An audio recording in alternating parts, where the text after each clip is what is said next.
Welcome everyone to my Famous Graves channel. In the past 12 months, I have visited with over 2,100 famous, infamous, and not so famous graves. In this video, this is part of my Midwest trip. I'll tell you the story of 3 murders that occurred. 2 were of the entire family. Also, 2 of which is pretty close to me. I remember them well.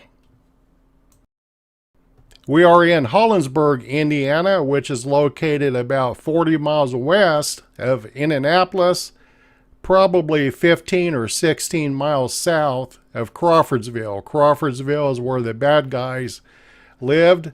This is the location of the Spencer family that was murdered in cold blood. Now we'll get down to the ground and I'll share the story with you. Hope I don't make you seasick, but let's get going. Just found this picture on my phone. These are detectives, February 1977, and this is as it looks today.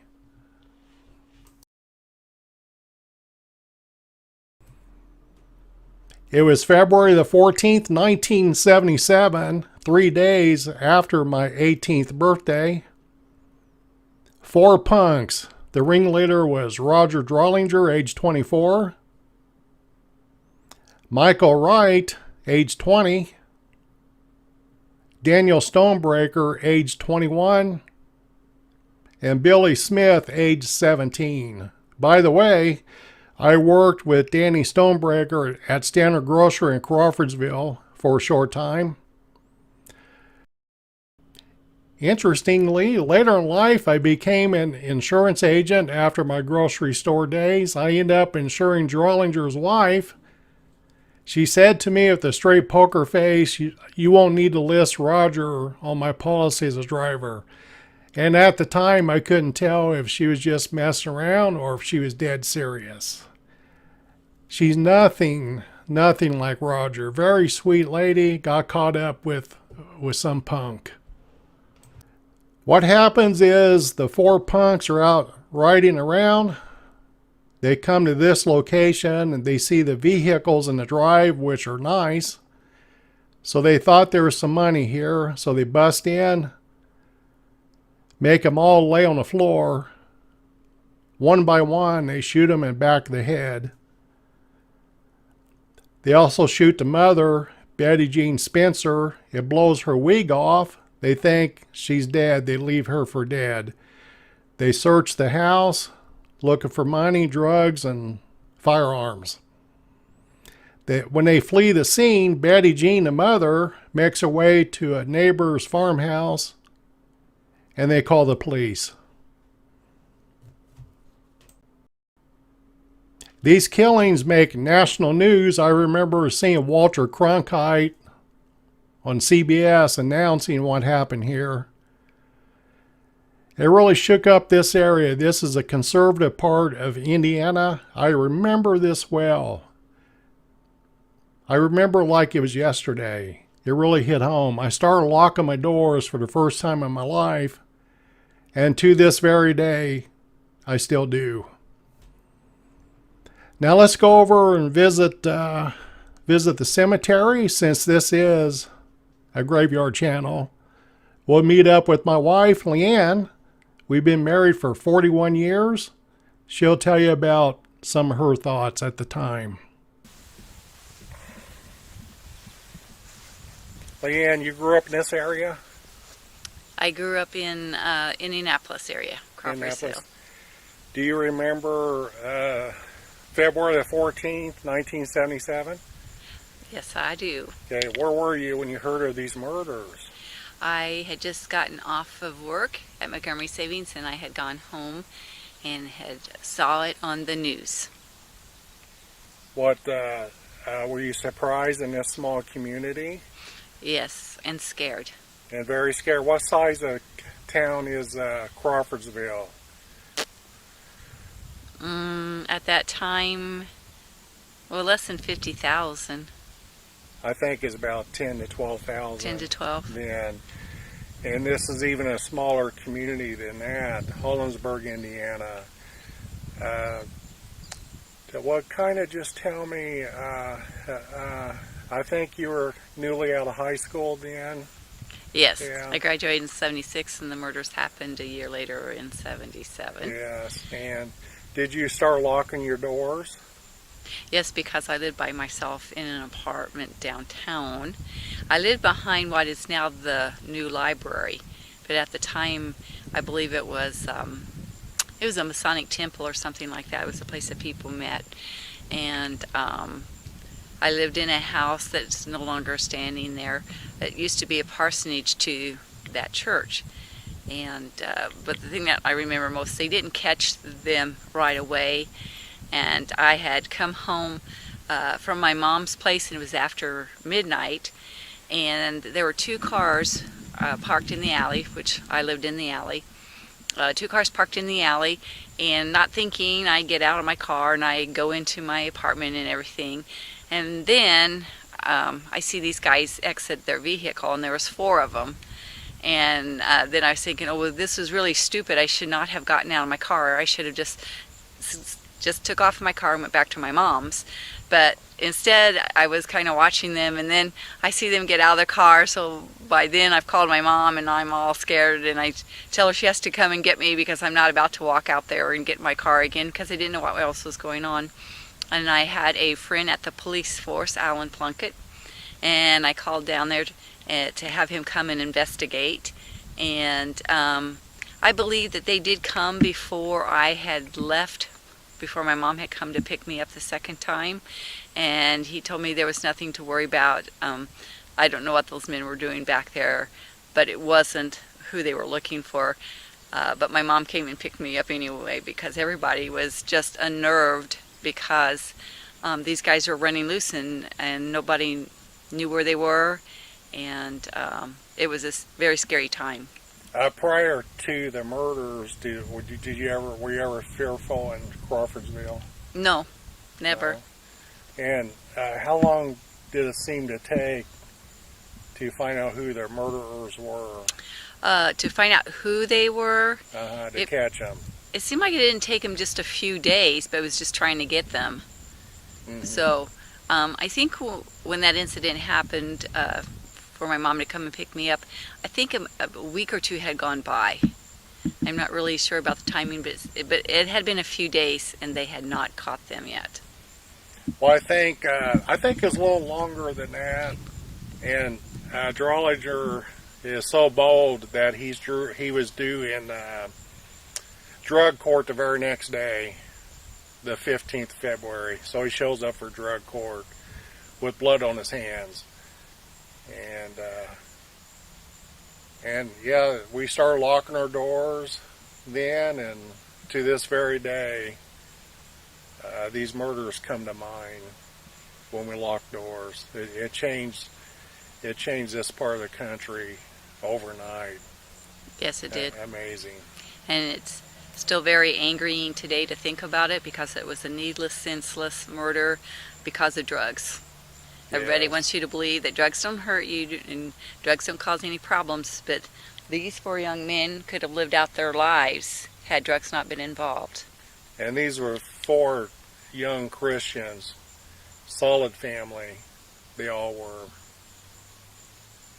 Yeah, and their home was a few country roads over in this direction. And it was a sad time,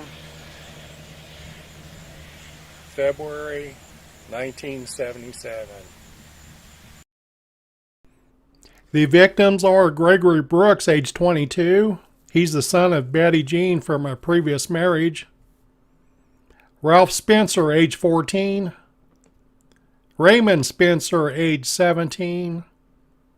Reeve Spencer, age 16. All four were fine young men with a bright, bright future. They did well in school and excelled in sports.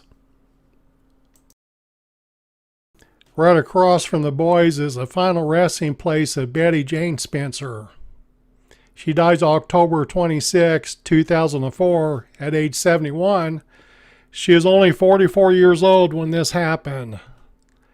She's appointed by President Reagan to work as a victim's advocate. She spends the rest of her life telling her story and helping others.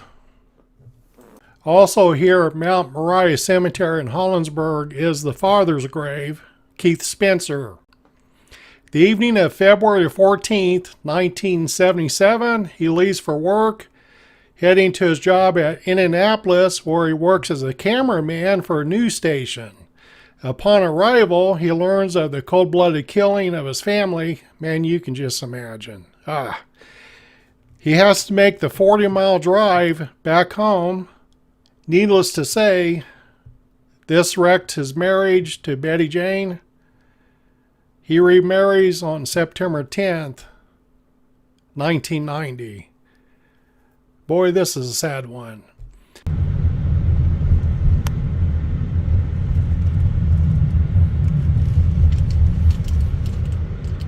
Our next stop is here at Floral Park Cemetery.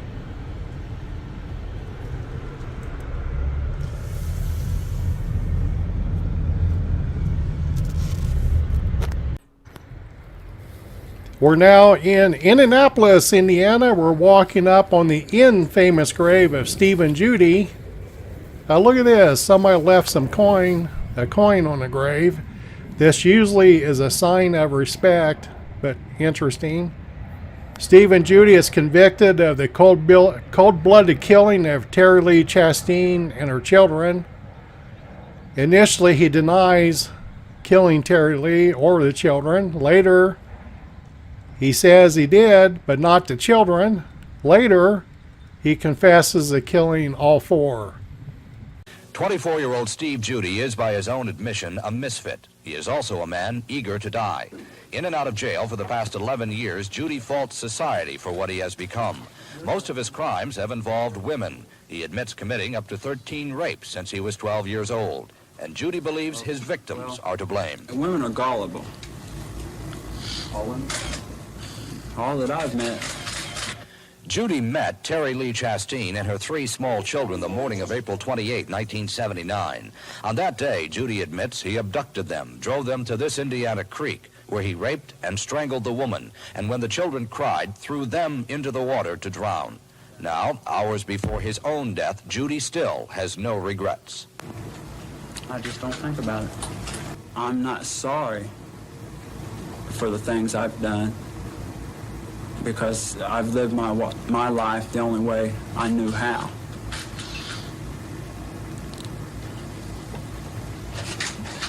And I'm just kind of glad it's over with now. Jim Hickey, ABC News, Michigan City, Indiana.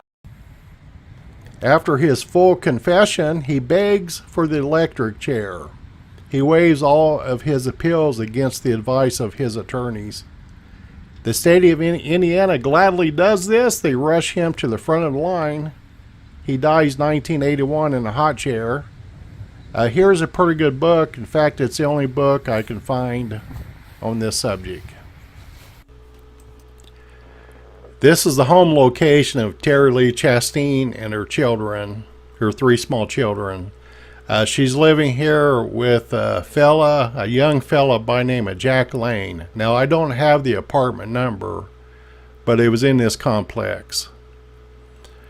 Jack Lane, there's not a lot of information on him other than I learned he was a manager at Howard Johnson's restaurant.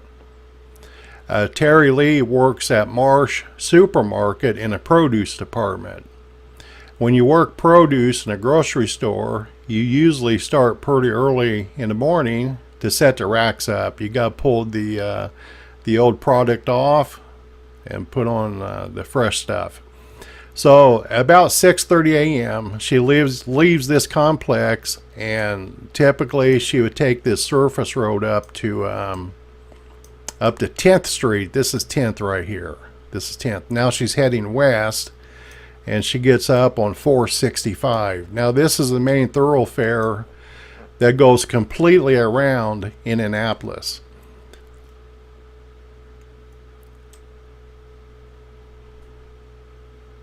Now, in between this intersection, if you will, and up where they found her 78 Ford Granada, a red 78 Ford Granada, in between those two, along the way, she runs into Steve and Judy. He pulls up next to her and he says that her left wheel is loose. By the way, this is in Indianapolis International Airport, so right across from the airport. He pulls up behind her, and this is total BS, because if your wheel is loose, you'd feel it. You'd feel the vibrations. The vehicle would steer a little bit odd. You would notice it. So he gets out. She hands him the lug wrench. He tightens the lug nuts, hands it back to her. Now, this is according to the testimony of Steve and Judy. At this point, he notices the three small children, and I think this threw him off a little bit, his game plan. So he gets back into his truck, and I think he was just going to go on. But at this moment, according to the testimony, she gets back out of the Granada and says her emergency brake is stuck. Steve and Judy tells her to pop the hood. So she does this, of course, not knowing probably much of about vehicles. He gets under the hood and pulls a coil wire off. Gets back in his truck. She tries to start the vehicle. It won't start. So Steve and Judy offers to give them a ride to the babysitter. That's where she was headed, and a babysitter lived up in this area, according to my studies on this case. In fact, I think it was over in this area. So they take off 465, and at this intersection, Judy pulls off. All right. My thought is she probably started to get worried. What in the world's going on? Scared and probably anxiety. You can just imagine what's going through her mind. So I don't know if he said he had to get gas or who knows. But his plan was to get on 67.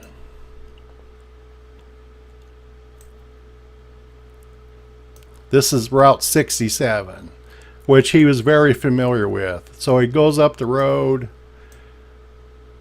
and he's just a little past Mooresville. This is Mooresville, right here. He comes up to this area.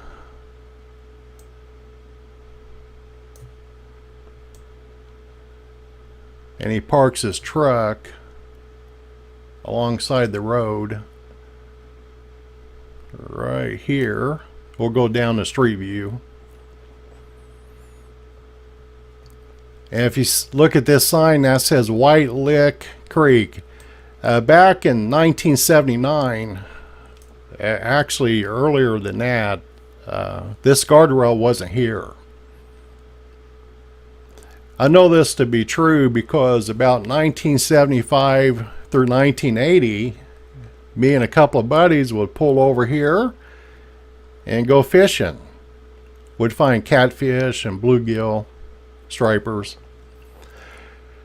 So it's not unusual for vehicles to be parked alongside the road, but witnesses did say they saw Steve and Judy's construction truck parked alongside the road in this area. This happened April 28th, 1979. I've been fishing here 1980. I knew about the case, but I never dreamed that we're fishing in the area where the crime occurred. Never knew. Weird. Okay, we'll go back up a ways.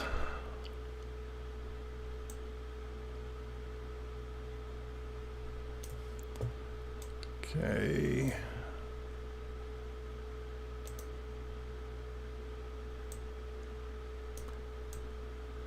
There we go.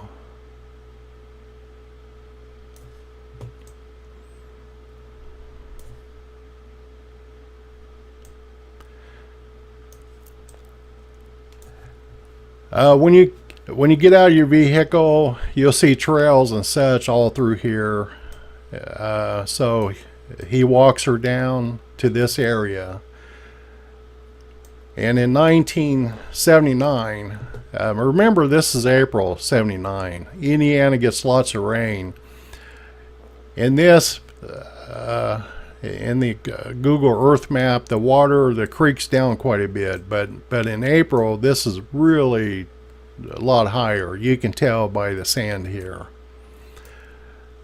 And then also back then, I remember there was much more brush, shrubbery, trees, debris, and would go out here fishing. But this is a crime scene, and I always remember when I'd come here that there's always dead trees, logs, limbs in this area. Always has been. According to the crime scene photos, this is where everything occurred. So what he does, he sends the kids on up the path.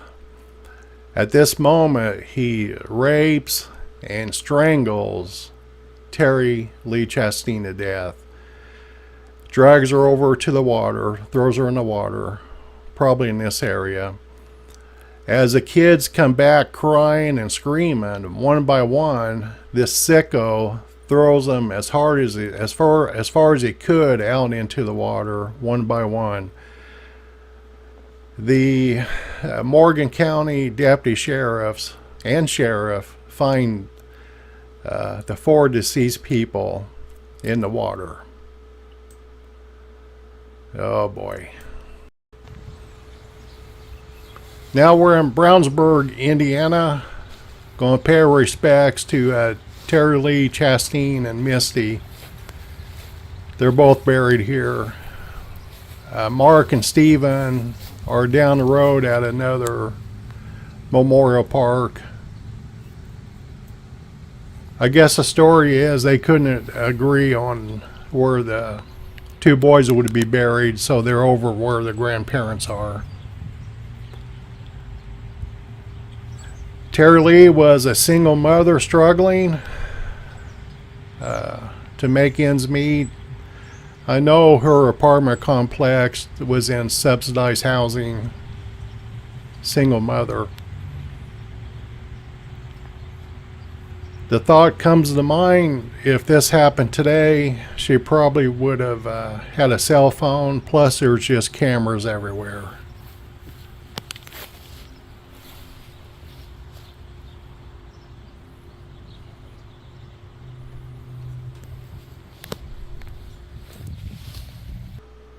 I was living in this house just outside Crawfordsville from 1977 until 82.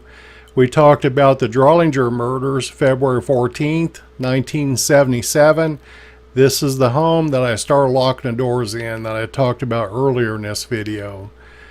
We also visited the crime scene, and I told you the story about Terry Lee Chastine, April 28th, 1979. Now we'll talk about our third sad, cold-blooded killing case. We'll go back towards Indianapolis, actually fairly close by where Terry Lee Chastine lived in Speedway. In fact, she lived right here, see? And this is the Burger Chef where our next sad story occurred.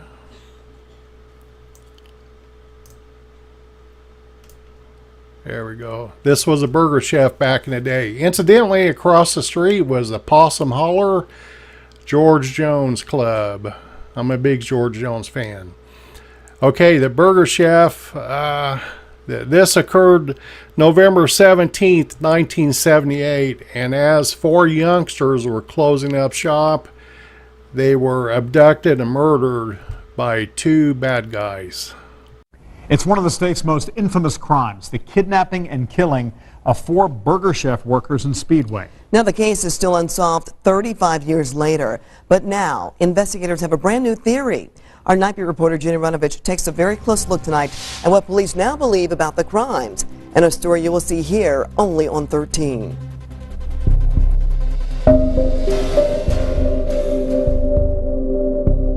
I just feel like, here's this particular area. If it could happen to him, it could happen to anyone, and that makes people uneasy. 4 young people murdered after they were kidnapped from work at the Burger Chef restaurant in Speedway. The Speedway Police Department and the Indiana State Police announced that the bodies of Jane C. Freed, age 20, Mark S. Flemons, age 17, Daniel R. Davis, age 16, Ruth E. Shelton, age 17, have been discovered late this afternoon in Johnson County, Indiana. It's been 35 years, but Teresa Jeffries can't forget losing her older sister and the chill in the air. When fall hits, when the weather starts getting cold again. The day after she was buried was Thanksgiving. I have 2 children alive and 1 in heaven. Together, sister and mother share family memories. The dress Ruth wore in the family photo. The last dress that my grandmother had made for her. And a high school ring are keepsakes they'll cherish. She was my only sister. I idolized her. I wanted to be just as happy and go lucky as she was. Jeffrey says she still has nightmares thinking about how her sister and the 3 other Burger Chef employees were brutally murdered. I honestly believe that it will never be solved. This case takes absolute priority over all other matters at this time. Video you haven't seen from the WTHR archives for more than 3 decades. At 10 o'clock Friday night, November 17th, 1978, a delivery man arrived at the Burger Chef restaurant on Crawfordsville Road in Speedway to find the doors unlocked, but no one inside. The 4 young people working there that night, gone. The restaurant clean with no signs of a struggle, $500 missing from the cash register. Police initially brushed it off as odd. The scene was never really processed as a crime scene. But it was a crime scene. Assistant manager Jane Freed's car was found abandoned in the morning a few miles away near the police station. Then, 2 days later, a couple found the 4 young people murdered. Their bodies 20 miles away, scattered in a wooded area off State Road 37 in Johnson County. They were killed 3 different ways: shot, stabbed, and possibly beaten with a chain. A wreath on the Burger Chef door marked the restaurant closed until all 4 were laid to rest. Desperate for leads, state police begged for the public's help. Right now they're running up a lot of false leads. So it's unfortunate. Sergeant Bill Vann with Indiana State Police is now the lead detective on the case. I think we're getting closer and closer. Over the years, police have questioned several people. These pictures here are 2 people of interest that was seen that at near closing time of the Burger Chef in Speedway. Investigators made these clay busts just after the 1978 crime to show the public those suspects, labeled by police as the clean-shaven man and the bearded man.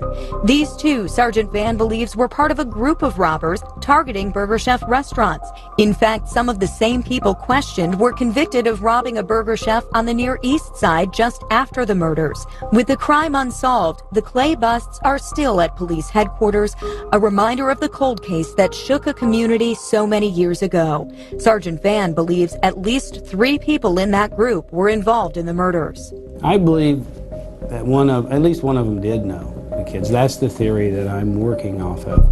Now, years after investigating this cold case, Sergeant Vann is working off a new theory, a twist to why the crime was committed. I believe that one of the victims recognized one of the robbers. And due to that recognition and the possibility of getting caught and going to prison, that group of robbers was not willing to do that, so they had to eliminate witnesses. That new theory focuses on another Burger Chef just a few miles west here in Plainfield, where this Hardee's is now. The sergeant believes one of the robbers recognized one of the workers, didn't realize she'd moved to the Speedway Burger Chef, and that's when the crime escalated from robbery to murder. It would be nice to be able to confirm that relationship of recognition. Sergeant Van believes the bearded man recognized Jane Freed. He has since passed away. The sergeant now wants anyone who used to frequent or work at the Burger Chef in Plainfield in the mid-1970s to give state police a call. It doesn't mean it would solve the case. It just means that it would put another piece in the puzzle one step closer. I'd love to raise our children together. Ruth Shelton's family says with each passing fall season, their hope for closure fades, but their memories do not. Because she was a good person. She was liked. If you know anything, let them know. I would like to have whoever did this not available to do it to others. Now in the story, you saw an interview with Ruth Shelton's mother, Rachel. Well, sadly, Rachel passed away shortly after our interview. State Police now want to hear from anyone who worked or even frequented that Burger Chef in Plainfield. Please call State Police if you have any information. That number there on your screen, 317-899-8508. You can also go to our website at WTHR.com to see a slideshow of the photos highlighting the Burger Chef murder case. Yes, please make note of that phone number. It's still a cold case. We're walking up on a grave of Ruth Shelton. You just saw the interview with her sister.